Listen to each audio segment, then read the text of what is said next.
آنکھوں والے، یداللہ کے گورے گورے ہاتھوں والے اور لاریب شانوں والے محبوب کا تذکرہ خیر فرمایا ہے۔ رب کائنات نے حضور کی اس مجلس پر انوار پر اپنا قرآن وارد کیا کہ جس مجلس میں حضور کے صحابہ بھی جب غفیر بنا کر بیٹھتے ہیں، حضور اپنے منبر پر جلوہ افروز صحابہ کا جب غفیر ہے، صحابہ بھی مجلس رسول کا حصہ ہے، اور جب بھی کبھی صحابہ کو ضرورت پڑے، آقا سے کسی بات تصحیح کرنا چاہتے ہیں یا آقا سے کوئی بات کو دوبارہ سننا چاہتے ہیں، تو عرض گناہ ہوتی ہے راعینا، جس کا مطلب یہ ہے کہ ہم پر نظر التفات فرمائیے، آقا ہم پر نظر کرم فرمائیے، آقا ہم پر مہربانی فرمائیے، راعینا اپنا کرم اور اپنا فضل اپنی نظر عنایت میں ڈال کر ہم گناہگاروں میں ڈالیے۔ تو صحابہ عرض کرتے راعینا۔ تو جب یہ بات مدینہ کے یہودیوں نے بھی سنی کہ صدیق اکبر بھی عرض کرتے ہیں راعینا، عمر فاروق بھی عرض کرتے ہیں راعینا، عثمان غنی بھی عرض کرتے ہیں راعینا، اور مولا کائنات بھی عرض کرتے ہیں راعینا، آقا ہم پر نظر عنایت فرمائیے، آقا ہم پر توجہ فرمائیے، آقا ہم پر شفقت فرمائیے، اور ہمیں یہ بات دوبارہ سنائیے۔ تو اب یہودیوں نے، کیونکہ وہ اہل لغت تھے، تو ان یہودیوں نے صحابہ کے اس جملے کو لیا اور اس لفظ راعینا کو لمبا کر کے عین کو لمبا کیا اور کہنا شروع کر دیا راعینا۔ راعینا کا مطلب تھا کہ نظر عنایت فرمائیے، ہم پر مہربانی فرمائیے۔ تو انہوں نے لفظ کو وہاں سے لیا اور کہنا شروع کیا راعینا، اے محمد معاذ اللہ بکریاں چرانے والا، اے ہماری بکریوں کو چرانے والے۔ اللہ کو یہ بات ناگوار گزری، تو اللہ نے جب یہ یہودیوں کے اس انداز کو دیکھا تو رب کائنات نے فرمایا یہ تو میرا وہ محبوب ہے جس کا نہ دنیا میں ثانی ہے نہ آخرت میں ثانی ہے، یہ تو شان والا محبوب ہے، یہ تو عظمت و وقار والا محبوب ہے، یہ رفعت و جلال والا محبوب ہے۔ یہ میرے محبوب کو راعینا کہہ کر پکار رہے ہیں، اے جبریل جا میرے مصطفیٰ کے قدموں میں جا۔ اللہ اکبر، اے جبریل جا میرے محبوب کے قدموں میں حاضر ہو جا اور جا کر میرا یہ پیغام سنا دے کہ رب نے یہ اپنا قرآن تمہیں دے دیا ہے۔ فرمایا راعینا، یہ محبوب تمہیں بکریاں چرانے والا کہتے ہیں، یہ کلام کو بگاڑتے ہیں، حالانکہ محبت والے تو راعینا کہتے ہیں، یہ راعینا کہہ کر پکار رہے ہیں۔ اے جبریل جا کر محبوب کو عرض کرا ہو جاؤ کہ محبوب اپنے غلاموں کو بتا دو کہ آئندہ کے بعد راعینا کہنا بھی چھوڑ دو۔ یہ راعینا کو بگاڑ کر راعینا کہتے ہیں۔ تو رب نے فرمایا جبریل جا اس قرآن کو لے جا میرے محبوب کو قرآن سنا دے۔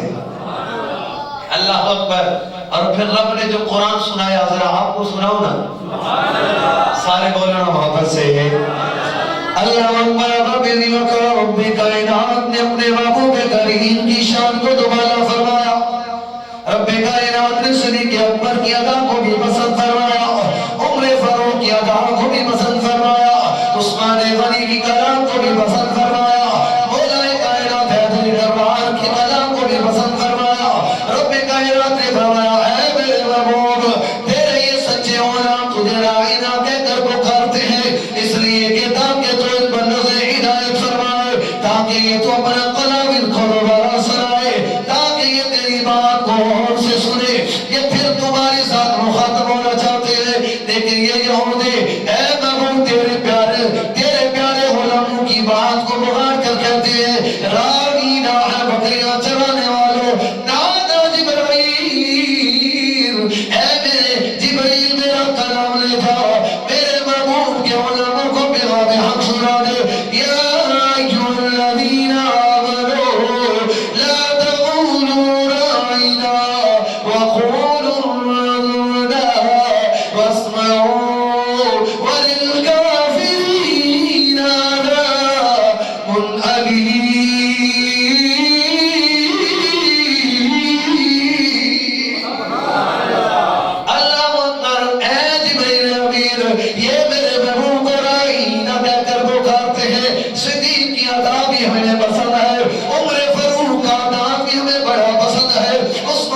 علی کا کلام بھی ہمیں بڑا پسند ہے، مولا علی کا کلام بھی ہمیں بڑا پسندیدہ ہے، لیکن اے جبریل یہ ایمان والو ذرا اور سے سنو، لا تقولوا راعنا، آئندہ کے بعد میرے محبوب کو راعنا بھی نہ کہنا، بلکہ کہنا وقولوا انظرنا واسمعوا، اے کملی والے سونیا ہم پر اپنی نظر کرم فرماؤ، وقولوا انظرنا ہماری طرف دیکھیے، واسمعوا ہماری بات کو سنیے، وَلِلْكَافِرِينَ عَذَابٌ أَلِيمٌ۔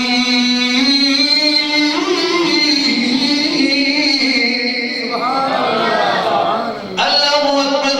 اے میرے محبوب تجھے راعنا کہنے والے پر یہ ہم منہ بند کریں گے، ہم ان کے قلم کو توڑ کر رکھ دیں گے، ان کی زبانوں کو زنجیریں ڈال کر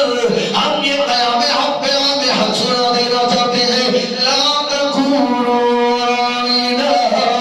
میرے محبوب کو، اے میرے محبوب کے یارو راعنا نہ کہنا، بلکہ کیا کہنا ہے، وقولوا انظرنا واسمعوا، اے کملی والی اور سونیا ہماری طرف نظر عنایت فرما دیجئے۔ اللہ اکبر، فرمایا تقولوا راعنا، میرے محبوب کو غلاموں تقولوا بھی نہیں کہنا، بلکہ میرے محبوب کو کہنا وقولوا انظرنا، ہماری طرف نظر عنایت فرمائیے۔ اللہ اکبر، محبوب یہ تجھے راعنا کہتے ہیں، جو میرے محبوب کے لیے کلام موڑے ہم ان کی بات کو توڑ کر رکھ دیتے ہیں۔ اللہ اکبر، فرمایا محبوب اب جو تیرے یار ہے نا، کبھی صدیق عرض کرتا ہے راعنا، کبھی عمر فاروق عرض کرتا ہے راعنا، کبھی عثمان غنی عرض گناہ ہوتے ہیں راعنا، کبھی مولا کائنات کہتے ہیں راعنا، ان کی باتیں ہمیں بڑی پسند ہیں، لیکن جو میرے محبوب کی بات کو یہاں سے موڑ کر راعنا کہنے والے ہیں، ہم یہ دیکھتے ہیں کہ جو ہمارے محبوب کے بارے میں جملہ غلط بناتا ہے، ہم حق والوں کی بات کو بھی موڑ کر رکھیں گے، وَقُولُ انظُرْنَا، بلکہ یہ کہنا ہے کہ محبوب ہماری طرف نظر عنایت فرمائیے۔ اللہ اکبر، ہماری طرف ہے نظر عنایت فرمائیے، بلکہ راعنا بھی نہیں کہنا، اب کہنا ہے تو وَقُولُ انظُرْنَا کہہ کر میرے محبوب کو پکارنا ہے۔ اللہ اکبر، آئندہ کے بعد میرے محبوب کو بلانے کا انداز ایک کیوں نہ چاہیے، وہ کیا وَقُولُ انظُرْنَا،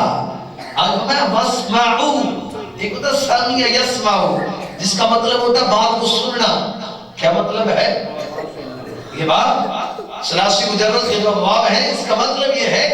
کہ سَمِعَ يَسْمَعُ، اس کا معنی سننا، اور اسی کو اگر دوسرے باب میں کنورٹ کرے تو استمع یستمعو، جس کا مطلب ہے کان لگا کر سننا۔ تو رب نے فرمایا سونیا کملی والے یہ جو تجھے بار بار کہتے ہیں کہ ہماری طرف نظر عنایت فرمائیے، میں ان کو یہ بھی بتا دینا چاہتا ہوں وَاسْمَعُوا، جب میرا محبوب بات کرے تو پھر دائیں بائیں نہ دیکھو بلکہ کان لگا کر غور سے سنا کرو۔ اللہ اکبر، رب کی ادائیں تو دیکھو نا، اپنے محبوب سے کتنا پیار ہے کہ دوبارہ صحابہ پوچھے تو رب کو یہ بات بھی ناگوار گزرتی ہے کہ کوئی میرے محبوب کو بار بار پوچھ کر اذیت میں مبتلا نہ کرے۔ اللہ اکبر، وَاسْمَعُوا وَلِلْكَافِرِينَ عَذَابٌ أَلِيمٌ۔ اب دو باتیں یہاں پر جوڑی ہیں، ان کو ذرا غور سے سمجھیں گے تو بات محبت سے آگے بڑھ جائے۔ پہلے فرمایا یا ایھا الذین آمنوا، اے ایمان والو، لا تقولوا راعنا، یہ نہ کہو راعنا بلکہ کہو وقولوا انظرنا، کملی والا نظر عنایت فرمائے۔ واسمعوا وللکافرین، آگے دوسرا جملہ کافروں کا ذکر کر دیا تو ایک ہی مقام پر دو لوگوں کا ذکر کیا، پہلے ایمان والوں کا ذکر بعد میں کافروں کا ذکر۔ گویا کہ رب یہ تفریق کر دینا چاہتا ہے، یوم فرقان کے اندر یہ پیغام حق لا دینا چاہتا ہے کہ محبوب پر جو محبت سے درود پڑھنے والے ہیں وہ ایمان والے ہیں، اور جو محبوب کو تنگ کرنے والے ہیں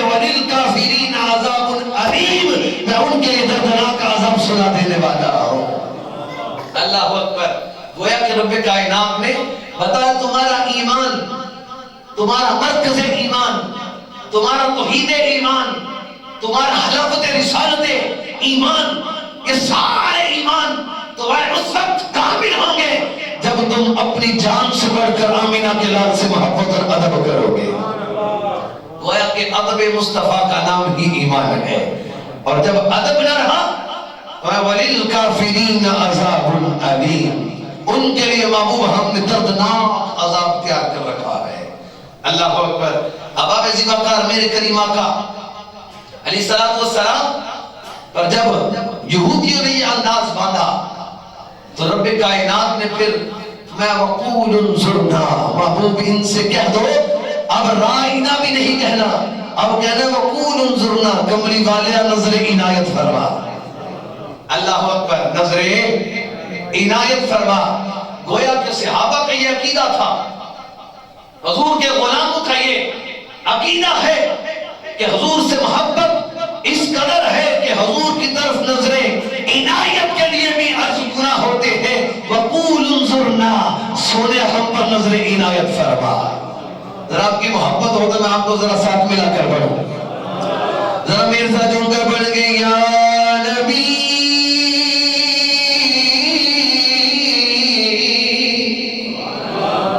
یا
کائنات کے درباروں کا مشاہدہ کر کے دیکھو، آج ہمارا موضوع سخن یہی ہے کہ ادب دربار مصطفیٰ، حضور کے دربار کا ادب کیا ہے۔ اب دنیا کے جتنے بادشاہ ہیں، جتنے دربار ہیں، سب کے درباروں کی ہسٹری پڑھ کے دیکھو، ہر دربار کا بادشاہ قانون خود بناتا ہے۔ کیا کرتا ہے؟ خود قانون بناتا ہے، پھر لوگوں کو سناتا ہے، پھر لوگوں کو سکھاتا ہے۔ لیکن یہ آمینہ کا لال ہے، یہ آمینہ کا لال، شان والے دربار والے مصطفیٰ کا عظمت اور وقار یہ ہے کہ اس محبوب کے دربار کا ادب خود خدا بنا رہا ہے، قانون خدا بنا رہا ہے، سنا خدا رہا ہے، سکھا خود خدا رہا ہے۔ میں اس لیے کہ وقول انظرنا، کملی والے یہ تیرے دربار کا ادب ہے کہ صحابہ تجھے رائنا بھی نہ کہے بلکہ کہے وقول انظرنا، سونے کملی والے نظر عنایت فرما دے۔ اللہ اکبر۔ میرے آقا ہم پر نظر عنایت فرمائیے۔ اور پھر حضور کے دربار کا ادب، حضور کے دربار کا ادب کیا ہے؟ ایک یہودی قبل الاسلام جس کو سامہ بن سامت کہا جاتا ہے، اپنے یہودیوں کے وکیل بن کے آیا آمنہ کے لال کے دربار میں، حضور کے دربار میں آئے، اور پھر بعد میں رب نے حضور کے ہاتھ پر اسلام کی دولت بھی عطا فرمائی۔ تو جب سامہ بن سامت واپس گئے تو اپنے قبیلے میں جا کر یہودیوں سے کہتے ہیں خدا کی عزت کی قسم میں بڑے بڑے بادشاہوں کے دربار میں گیا۔ اس روایت میں امام بخاری نے بھی پیش کیا اور امام قسطلانی نے بھی پیش کیا، اور امام ابن نعیم نے دلائل النبوہ کے اندر جو 403 ہجری میں آپ کا مثال الانوار ہے، انہوں نے اس روایت کو نقل کیا۔ فرماتے ہیں کہ سامہ بن سامت جب اپنے قبیلے میں واپس گئے نا تو اس نے پھر حضور کے غلاموں کا ادب جو دیکھا تھا وہ بیان کیا۔ ذرا محبت سے بولے تو میں وہ ادب مصطفیٰ سناؤں، ساری ادھر والے بھی بولو ماشاءاللہ۔ حضور کے غلام جب اپنے قبیلے میں گئے، ابھی اسلام کی دولت سے سرفراز نہیں ہوئے، اور جا کر اپنے قبیلے والوں کو کہتے ہیں اے میرے قبیلے والوں، ایوکا قوم، اے میری قوم، اللہ کی عزت کی قسم جس کے قبضہ قدرت میں میری جان ہے، میں نے بڑے بڑے درباروں کا میں نے مشاہدہ کیا ہے، میں نجاشی جیسے دربار میں بھی گیا ہوں، لیکن جو میں نے طریق محمد عربی کے غلاموں کا دیکھا ہے کسی اور غلام کا نہیں دیکھا۔ اب قبیلے والوں نے پوچھا ہمیں بتاؤ نا کہ تم نے مصطفیٰ کے دربار میں کیا دیکھا؟ اللہ اکبر۔ اب اپنی قوم کو وہ حضور کے غلاموں کا آنکھوں دیکھا حال بیان کرتے ہیں، کہتے ہیں اللہ کی عزت کی قسم اتنا ادب دیکھا ہے، اتنا ادب دیکھا ہے کہ حضور جب اپنا لعاب دہن اپنے لبوں سے